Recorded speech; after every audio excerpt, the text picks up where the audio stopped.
सभी दर्शकों को मेरा नमस्कार। कुमार संभव के प्रथम सर्ग पर ये व्याख्यान श्रृंखला चल रही है और उसी संदर्भ में पूर्व में मैंने आपके सामने इस सर्ग में वर्णित हिमालय से संबंधित जो पद्य थे उन पर चर्चा की थी और आगे भी जो भी हम चर्चा कर रहे हैं वो भी कालिदास द्वारा कुमार संभव में वर्णित हिमालय के वर्णन से संबंधित ही हैं। तो इसी संदर्भ में ये भाग 15 और 16 आपके सामने प्रस्तुत है और इसमें अब हम पद्य संख्या 15 पर चर्चा करेंगे और वो पद्य है आपके सामने। भागीरथी निर्झर शीकराणाम वोढ़ा मुहुः कंपित देवदारुः यद वायुरन्विष्ट मृगैः किरातैरासेव्यते भिन्न शिखंडी बर्ह। ये हमने पूर्व में भी इस पद्य पर थोड़ी सी चर्चा की थी, परंतु आज मैं आपके सामने इस पर विस्तृत चर्चा करूंगी। और वो इस पद्य का यदि हम अर्थ देखें तो इसमें ये कर्मवाच्य का, ये जो पद्य है इसमें कर्मवाच्य का प्रयोग किया गया है और इसमें यदि हम मुख्य वाक्य कहें तो कर्मवाच्य की दृष्टि से ही देखें तो इसमें है किरातैः आसेव्यते और किसके लिए, कंपित देवदारुः और उसके बाद क्या है, वायु। तो वायु के लिए आया है। तो यदि हम मुख्य वाक्य देखें तो वायु किरातैः आसेव्यते। तो यद वायु में यहाँ द्वितीय पंक्ति का जो पहला पद है जिसमें यद और वायु है, तो वायु यहाँ पर करता है और इसमें कर्म क्या है, क्रिया है आसेव्यते और वायु यहाँ कर्म है और किरात यहाँ पर करता है। तो हम सब जानते हैं कि जब कर्तृवाच्य का वाक्य होता है तो उसमें कर्ता में प्रथमा होती है और कर्म में द्वितीय विभक्ति का प्रयोग होता है और क्रिया कर्ता के अनुसार प्रयुक्त होती है। क्योंकि ये वाक्य कर्मवाच्य का है तो जब हम इसको कर्मवाच्य में प्रयुक्त करते हैं तो प्रथमा कर्म में हो जाती है और कर्ता में फिर तृतीया विभक्ति का प्रयोग होता है और क्रिया कर्म के अनुसार चलती है। तो यहाँ भी जब मैं आपके सामने ये मुख्य वाक्य आपके सामने प्रस्तुत किया है तो वायु जो कि कर्म थी, मतलब किरात वायु का सेवन करते हैं, तो यहाँ पे वायु कर्म है और किरात यहाँ करता है, तो लेकिन कर्ता में यहाँ तृतीया विभक्ति का प्रयोग किया गया और कर्म में प्रथमा कर दी और आसेव्यते क्रिया वायु के अनुसार यहाँ पर चल रही है। तो ये तो बात हुई एक व्याकरण संबंधी जो विशेष बात है। अब यहाँ पर जितने भी अन्य विशेषण वायु के लिए हैं वो भी प्रथमा में होंगे और किरात के लिए जो है वो तृतीया में होंगे। तो अब हम इसके आधार पर इसका अर्थ देखते हैं। तो पहला जो पद है भागीरथी निर्झर शीकराणाम वोढ़ा, ये पूरा एक जो है वाक्य की तरह बनता है। तो भागीरथी गंगा को कहते हैं, भगीरथ से भागीरथी बनता है।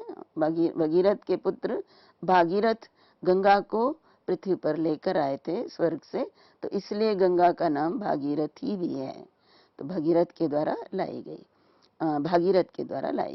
तो भागीरथी निर्झर मीन्स जो झरने की तरह से बहता हुआ जो जल है, तो झरने का शिखर, झरने के कण, तो भागीरथी नदी के झरनों के जल कणों का वोढ़ा वहन करने वाले, ये वोढ़ा ये प्रथमा विभक्ति एक वचन में प्रयोग है और ये वायु के लिए आया है।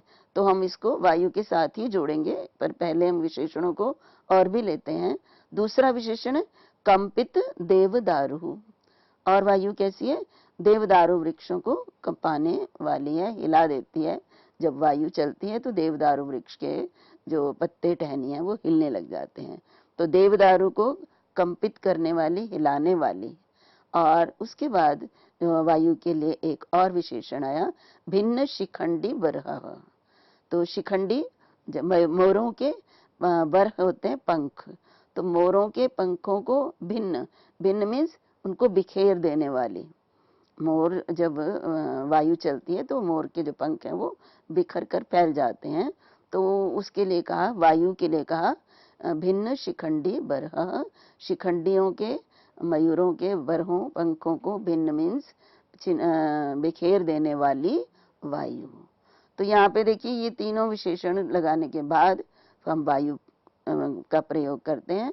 और यहाँ पर वायु वास्तव में पुल्लिंग में प्रयुक्त होता है, लेकिन जब हम हिंदी में अर्थ करते हैं तो क्योंकि हिंदी के लिए हम वायु स्त्रीलिंग में ही प्रयोग करते हैं, तो इसलिए जब हम अर्थ करते हैं तो वहां पर हम स्त्रीलिंग के रूप में कहते हैं। परंतु यहाँ जितने भी विशेषण भी हैं ये सब भी पुल्लिंग में हैं और वायु स्वयं भी पुल्लिंग में ही प्रयुक्त होता है। अब यहाँ पे देखिए तो वायु उसके बाद है अन्विष्ट मृगई किरातई। तो देखिए तृतीया बहुवचन में प्रयोग है किरातई का, और ये जो विशेषण है अन्विष्ट मृगई ये भी किरात के लिए ही प्रयुक्त हुआ है, ये भी तृतीया बहुवचन में है और इसी किरातई का विशेषण है। तो वो किरात मीन्स जो वन में रहने वाले लोग हैं, जो जंगल में रहते हैं, वन में रहने वाले, वनेचर भी बोलते हैं इनको। तो वनेचरों के द्वारा, अब कैसे वनेचर? अन्विष्ट मृगई, जो पशुओं को खोज रहे हैं, पशुओं का शिकार करने के लिए निकले हुए, पशुओं को ढूंढने निकले हुए किरातों के द्वारा सेवन की जाती है। तो उस वायु का सेवन कौन करते हैं? तो कि वहां पर इतने जो है मनुष्य, ऐसे ऐसे पर्वत पर स्थान है कि जहाँ मनुष्य पहुंच भी नहीं सकता है, तो वहां पर किरात रहते हैं, किन्नरों के बारे में बताया रहते हैं। तो वो किरात फिर वहां जब बाहर शिकार के लिए निकलते हैं पशुओं को ढूंढने, तो उस वायु का वो सेवन करते हैं। तो इस प्रकार से यहाँ पर एक तो ये भी बताया गया कि भागीरथी, जिसको कि भागीरथ लेकर आए थे, वो गंगा हिमालय से निकलती है, और जब निकलती है और पर्वतों के ऊपर से जब वो गिरती है तो झरने की तरह लगती है, और उससे जो जल कण निकलते हैं वो वायु, जो वायु में मिल जाते हैं, और वायु के साथ मिलकर वो कण भी जो है महसूस होते हैं मनुष्य, जो भी वहां से निकलते हैं, गुजरते हैं। और वायु जब चलती है तो देवदारू और वृक्षों को कपाती है, वृक्ष हिलते हैं, और इसी प्रकार से वहां मयूरों की बहुतायत है, मयूर बहुत मात्रा में पाए जाते हैं। तो इसलिए जब मयूर वहां पे दिखाई देते हैं तो वायु के कारण उनके पंख हिलने लग जाते हैं, और वो बड़ा ही सुंदर दृश्य उस समय प्रतीत होता है। तो इसी का वर्णन यहाँ का हिमालय पर पाए जाने वाले गंगा नदी के लिए, उसके बाद वहां पर देवदारू वृक्षों के लिए, और फिर शिखंडियों के लिए, और वहां पर किरात, किस प्रकार से किरात उस वायु का सेवन वहां पर करते हैं। तो अब हम इसमें जो प्रयुक्त किए गए पद हैं उनके भी विषय में बात करेंगे। तो व्याकरण की दृष्टि से उनका किस प्रकार से प्रयोग किया गया। तो यहाँ पे देखिए भागीरथी निर्झर शीकराणा, ये एक समस्त पद है। तो सबसे पहले तो भागीरथी ही हमें जानना है। मैंने आपको बताया कि भागीरथी जो है गंगा को कहते हैं, और क्यों कहते हैं? क्योंकि भागीरथ लाए थे, और भागीरथ कौन है? भगीरथ की संतान है। तो सबसे पहले तो भगीरथ ही होगा। तो भगीरथस्य अयम, ये हो गया। और जो भगीरथ का पुत्र है उस दृष्टि से यहाँ पे तद्धित प्रत्यय लगेगा, अण प्रत्यय। तो अण प्रत्यय लगने पर भागीरथ बन जाता है। अणित है प्रत्यय, तो आदि वृद्धि होकर भगीरथ के स्थान पर भागीरथ बन जाता है। और उसके बाद फिर स्त्रीलिंग में प्रयोग है गंगा का, तो इसलिए स्त्रीलिंग में नीश प्रत्यय होकर भागीरथी बनता है। तो भागीरथी निर्झर, तो भागीरथी निर्झर अर्थात भागीरथी के निर्झर जलकण। तो यहाँ पे भागीरथया, भागीरथ्या, भागीरथी शब्द नदी के समान इसके रूप चलते हैं। तो भागीरथ्या षष्ठी विभक्ति में प्रयोग होगा, और निर्झरा, तो यहाँ भागीरथी निर्झर, ये आपका षष्ठी तत्पुरुष समास पहले इनका होगा। उसके बाद पुनः जब हम समास करने के बाद फिर भागीरथी निर्झर शीकराणाम, तो भागीरथी निर्झर, तो भागीरथी निर्झरस्य शीकरा। तो भागीरथी निर्झर, भागीरथी के जो झरने से गिरते हुए पानी है उनके शीकर कण। तो यहाँ पर भी षष्ठी तत्पुरुष समास है, तब हमारा बन जाता है भागीरथी निर्झर शीकर, और उसके बाद शीकरा नाम है, तो षष्ठी विभक्ति बहुवचन में इसका प्रयोग होता है। इसके बाद देखिए दूसरा पद यहाँ पे वोढ़ा। ये वोढ़ा पद जो है इसका भी व्याकरण संबंधी इसका जो है व्युत्पत्ति जानना भी आवश्यक है, क्योंकि इसमें वोढ़ा में धातु तो वह धातु है और वह धातु से यहाँ त्रिच प्रत्यय लगकर वोढ़ा बनता है, वहन करने वाली, कर्ता अर्थ में यहाँ त्रिच प्रत्यय लगा है और इसमें वोढ़ा वहन करने वाली मतलब धारण करने वाली या साथ लेके आने वाली, तो वह धातु से त्रिच प्रत्यय जब लगता है तो त्रिच का त्रि मात्र शेष रहता है।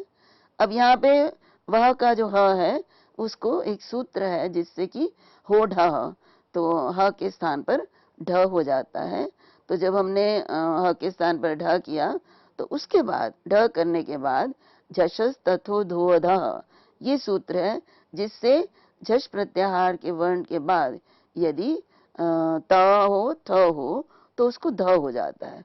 तो यहाँ पर भी त्रिच का त है, इसके स्थान पर ध होकर हमारे पास बन जाएगा व ढ वड और उसके बाद ध।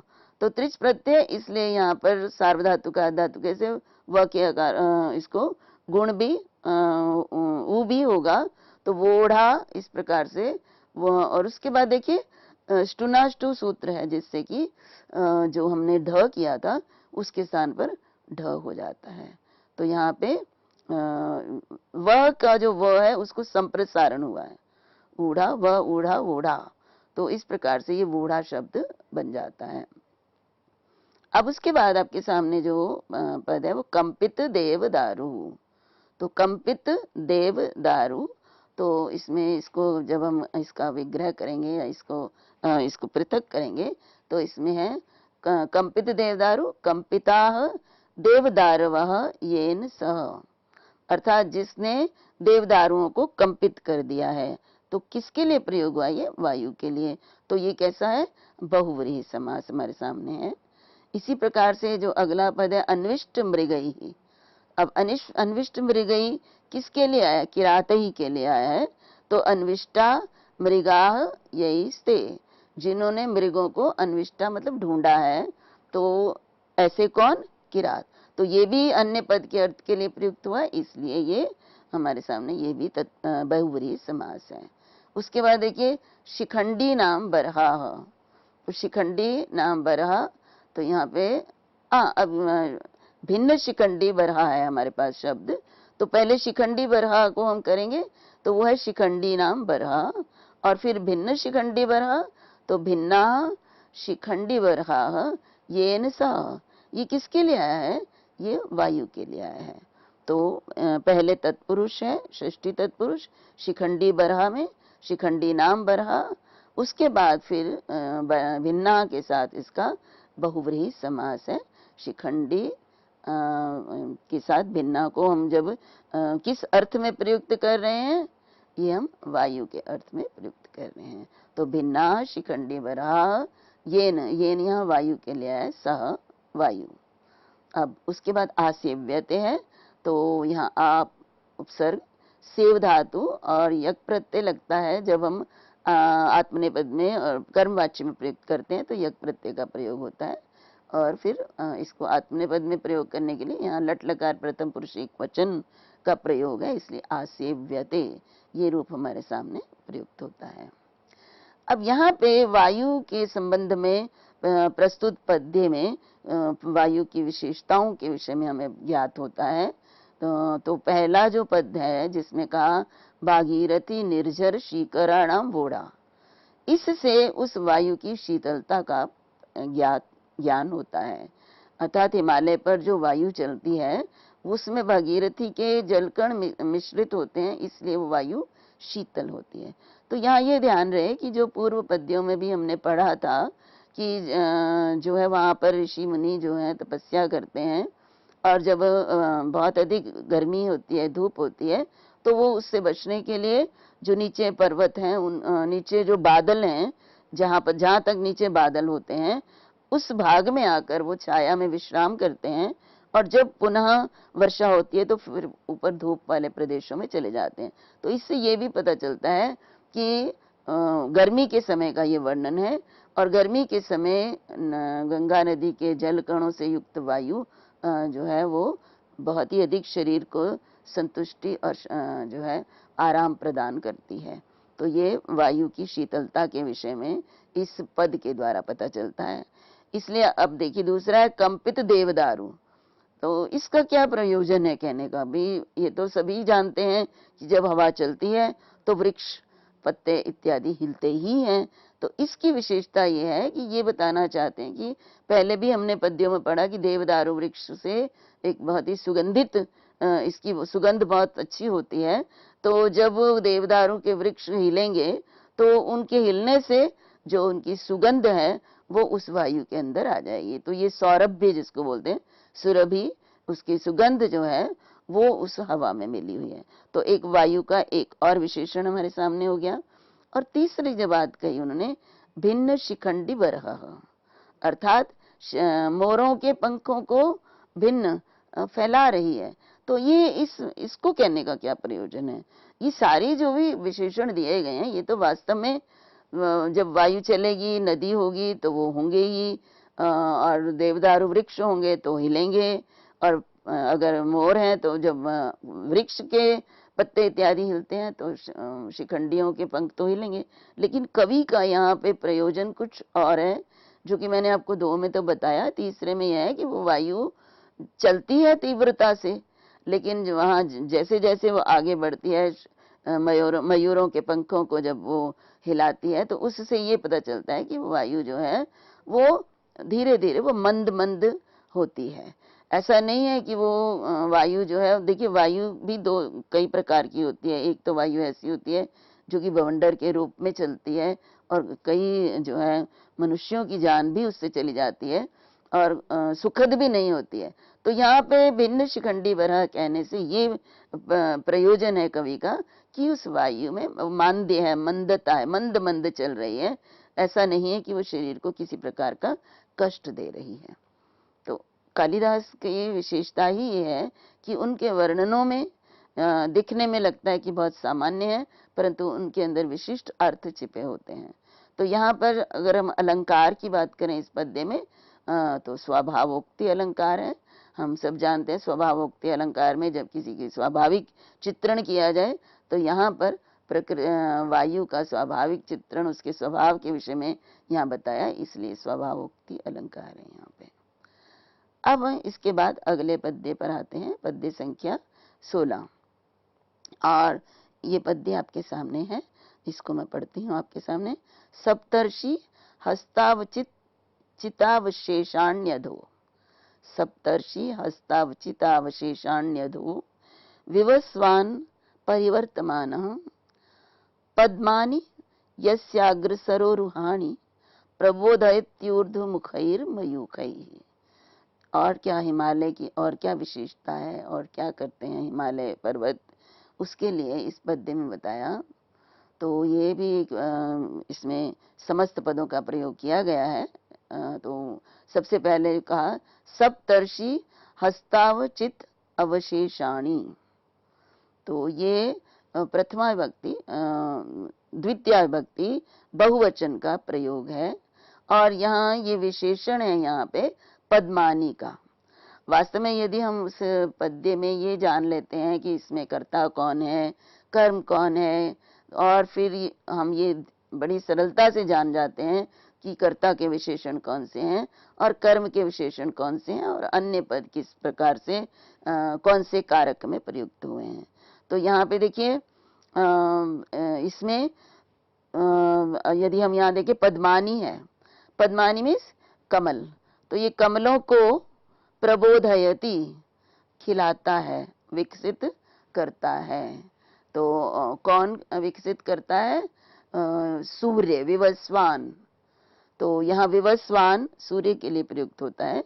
तो यहाँ पे कहा, तो मैं इसको आपके सामने मुख्य वाक्य पहले लेती हूँ। यस्य मिस जिस हिमालय पर्वत के अग्रोरूहाणी भी मैं अभी बाद में लूंगी। मुख्य रूप से कहा कि जिस हिमालय के पद्मानी कमलों को विवस्वान सूर्य क्या करता है?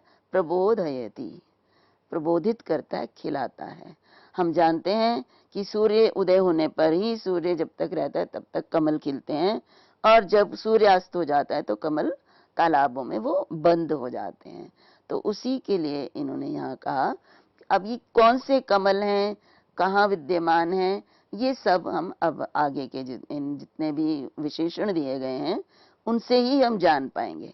तो पहले हम कहेंगे सूर्य विवस्वान। सूर्य प्रथमा विभक्ति एक वचन में है, तो सूर्य कैसा, परिवर्तमानः। परिवर्तमाना मीन्स घूमता हुआ सूर्य में जो है सूर्य भ्रमण करता है। ये तो जो प्राचीन परंपरा है कि वास्तव में सूर्य पृथ्वी के चक्कर नहीं लगाता, पृथ्वी सूर्य के चारों ओर चक्कर लगाती है, लेकिन क्योंकि प्रतीति ऐसे होती है कि जैसे सूर्य घूम रहा है, तो उसी को देखते हुए यहाँ पे कहा कि सूर्य परिभ्रमण करता है, घूमता है आकाश में। तो घूमता हुआ, परिभ्रमण करता हुआ सूर्य अब क्या करता है, ऊर्ध्वमुखई मयूखई। ऊर्ध्वमुख, ऊर्ध्वमुख ऊपर की ओर मुख की हुई, मयूखई मीन्स किरणों के द्वारा। तो ये साधन है, साधकतम है, तो ये करण है। तो किरणों के द्वारा क्या करता है, पद्मानी कमलों को खिलाता है। अब देखिए कैसे कमल, तो इसके लिए विशेषण जो भी हमारे पास है उनको लेंगे हम। सप्तर्षि हस्तावचित अवशेषाणी। सप्तर्षि, ये मैं इसकी विस्तृत व्याख्या भी आपके सामने करूंगी। ये आकाश में सप्तर्षि मंडल के विषय में ये आया है।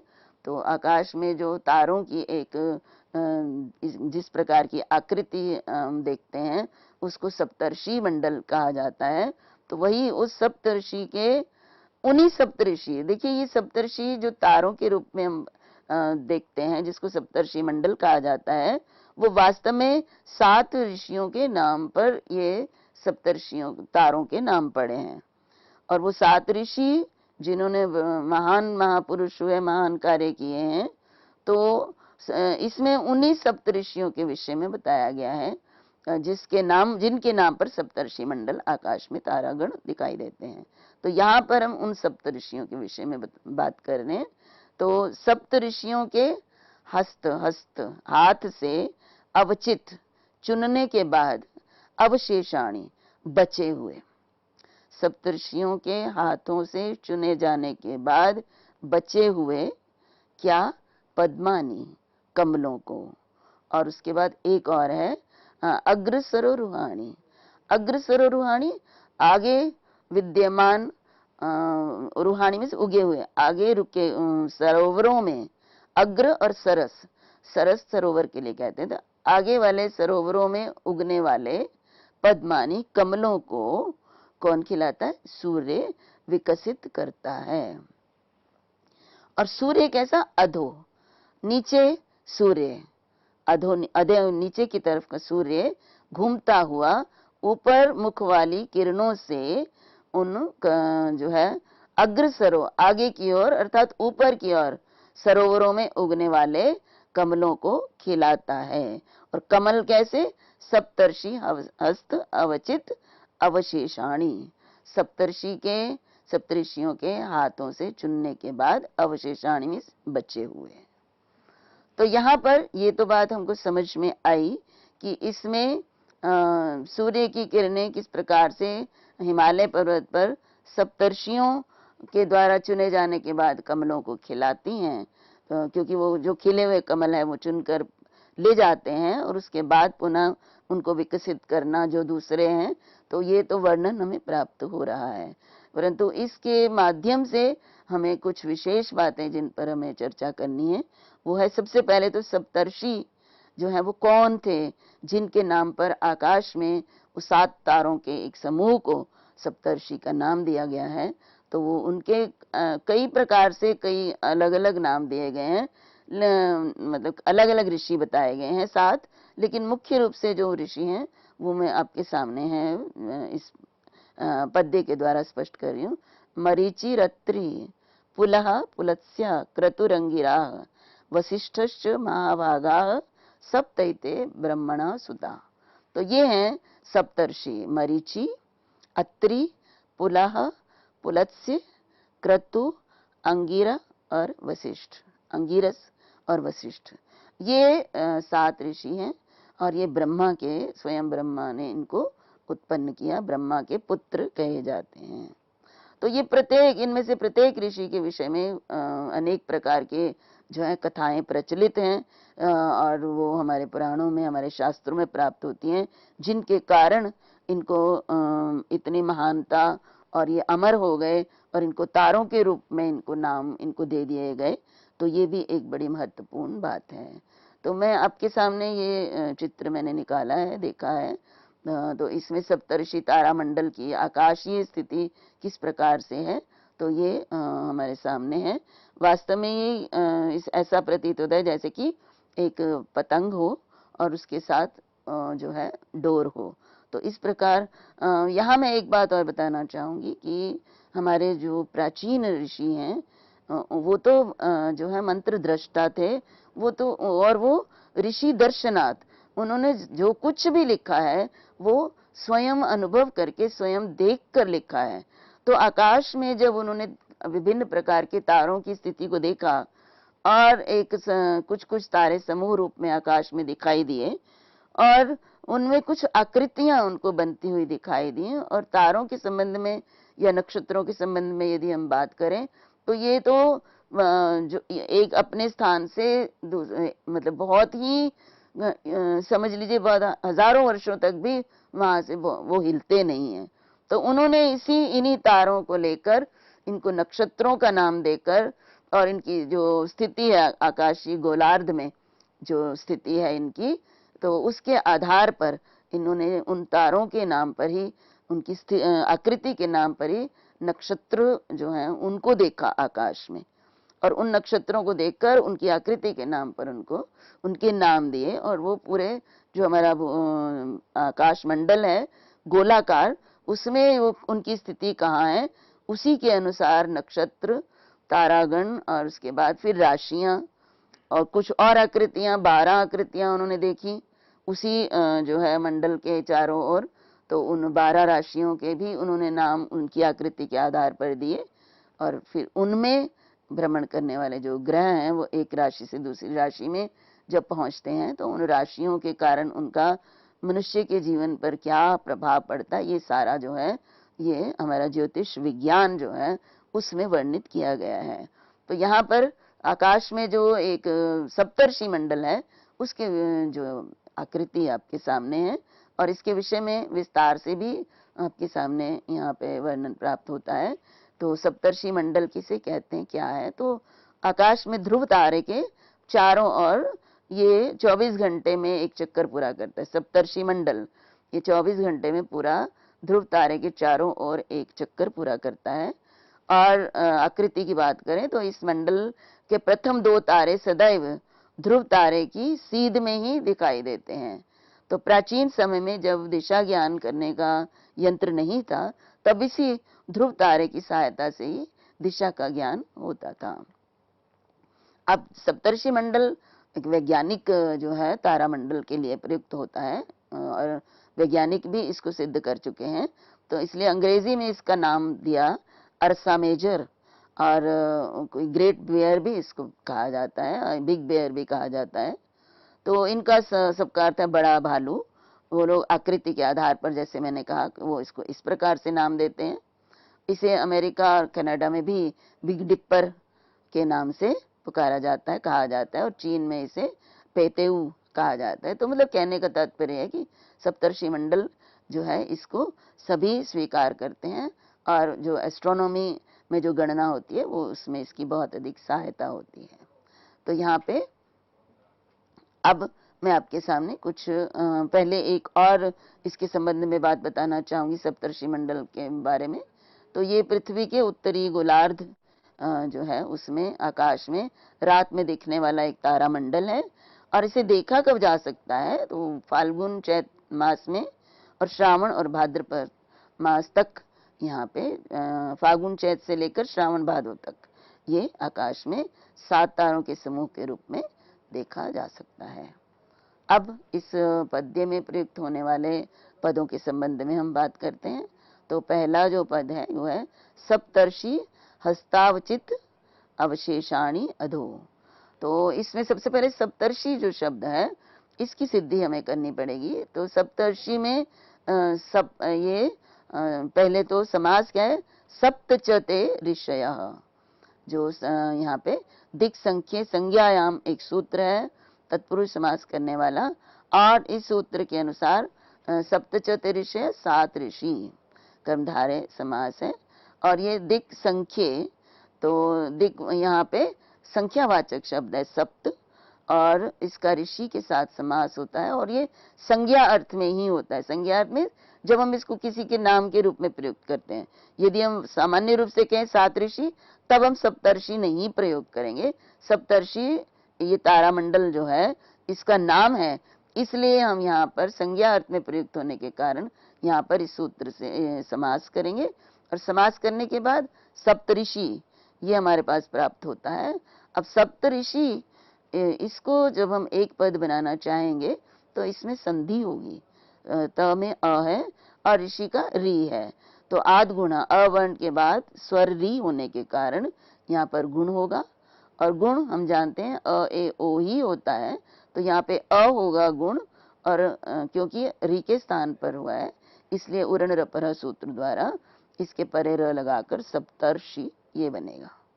और सप्तर्षि बनने के बाद अब क्या है कि सप्तर्षि हस्त, तो यह क्या है, सप्तर्षि नाम हस्ता, तो सप्तर्षियों के हाथ, ये सप्तर्षि हस्त बन गया। और फिर सप्तर्षि हस्तई अवचितानि, तो अवचितानि के साथ भी समास हो गया, तो अवचितानि अवची धातु से यहाँ पे तई अवचितानि मतलब हस्तई अवचितानि कर्तृकरणे कृता बहुलम, अवचित जो है कृदंत रूप है इसलिए, और जो है करण में तृतीया है, तो इन दोनों में समास होकर हमारे पास बन गया सप्तर्षि हस्त अवचितानि। और उसके बाद अविचित अवशेष, तो उनसे अवशेष बचे हुए, तो तेभ्यो अवशेषाणि, ये हो गया सप्तर्षि हस्तावचित अवशेषाणि। और उसके बाद अधो है, तो यहाँ इन दोनों में भी इको यणचि से समास होकर हमारा ये बन जाएगा रूप, पूरा का पूरा जो हमारा पद है। अब क्या है कि आगे जब हम अगला देखते हैं तो सप्तर्षि हस्त अवचितानि अधः विवस्वान, हालांकि विवस्वान अलग से लिखा गया है लेकिन इनमें भी संधि है, क्योंकि अधा के स्थान पर अधो किस प्रकार से हो गया, जबकि अधा होना चाहिए होता है। तो यहाँ पे ससजुषुरु सूत्र द्वारा जो है रू होने पर उसके बाद रू को हर्षिच सूत्र द्वारा ऊ हो जाता है, तो इसलिए अधो रूप हमारा प्रयुक्त होता है। तो ये मैंने आपको इसके विषय में तो बताया, लेकिन यहाँ पर देखिए जो ये 2 पंक्तियां आपके सामने हैं जिनके विषय में जानना अनिवार्य है। टीकाकारों ने यहाँ पे कहा है केचिद अवचिताविति पदभंगम कुर्वन्ति हस्तावचितौ अशेषाणि चर्मणि द्वीपिनम हंति इतिवत निमित्त सप्तमी। तो देखिए यहाँ पे जब मैं आपके सामने ये पद्य रखती हूँ देखती हूँ, तो इसमें ये जो हमारे सामने शब्द है सप्तर्षि हस्तावचितावशेष, तो हमने अभी आपको जो अर्थ दिया वो ये था कि सप्तर्षियों के 7 ऋषि जो पूजा करते हैं, हिमालय पर्वत पर रहते हैं, उनके हाथों द्वारा चुने गए जो फूल हैं उनसे बचे हुए फूल। परंतु यहाँ पर कुछ विद्वान इसका अर्थ इस प्रकार से कहते हैं कि सप्तर्षि हस्तौ जो है सप्तर्षि हस्तौ अवचितानि अशेषाणि, तो इसमें इन्होंने ये कहा कि सप्तर्षि हस्तौ जो है यहाँ पे सप्तमी विभक्ति में प्रयुक्त है, और उसके जो है निमित्त सप्तमी, जैसा कि जो है चर्मणि द्वीपिनम हंति से होता है, तो यहाँ उन्होंने हस्तौ और पदभंग मानकर कहा कि हस्तौ अवचिता हस्ताविचितौ, अवचिति शब्द माना है यहाँ पे। देखिए इसमें पदभंग कहाँ माना है, सप्तर्षि हस्त अवचिति और फिर अवशेषाणि, तो यहाँ पे चितौ बन जाएगा सप्तमी में, तो सप्तर्षि हस्तावचितौ अशेषाणि, अर्थात सप्तर्षि के हाथों से चुनने के निमित्त अशेषाणि में सारे के सारे कमलों को खिलाता है सूर्य। तो ये देखिए यहाँ पे वो था कि सप्तऋषि के हाथों से चुनने के बाद बचे हुओं को खिलाता है जो है सूर्य। और यहाँ कहा वो कमल जो कि सप्तऋषि के द्वारा चुनने के लिए प्रयुक्त होते हैं, उन अशेषाणी सभी कमलों को वो खिलाता है। तो ये निमित्त सप्तमी है अवचितौ में। तो इस प्रकार से यहाँ पे थोड़ा सा अर्थ में भेद हो जाता है, वहां बच जाते हैं जो उनको बाद में खिलाता है, और जो यहाँ पर जो सभी को जो पूरे के पूरे हैं उनको उनके पूजा की सामग्री बनाने के निमित्त वो उनको खिलाता है। तो अब मैं आपके सामने कुछ विशेष बात और भी बताना चाहूंगी यहाँ इस पद्य के संबंध में कि जो भगवान सूर्य है, यहाँ पे ये बताया गया है कि हिमालय पर्वत इतना ऊंचा है, इतना उसकी ऊंचाई इतनी है कि जो सूर्य है वो भी उससे नीचे की ओर होता है, और ऊपर किरणों के द्वारा जो ऊपर आकाश में जो है तालाब होते हैं उनमें खिले हुए कमलों को वो खिलाता है। तो इस प्रकार आज के लिए इतना ही। अगले पद्य में इस विषय में अगले व्याख्यान में कुछ और मैं आपके सामने इस पद्य के संबंध में रखूंगी। तब तक के लिए सभी को नमस्कार, सभी को धन्यवाद।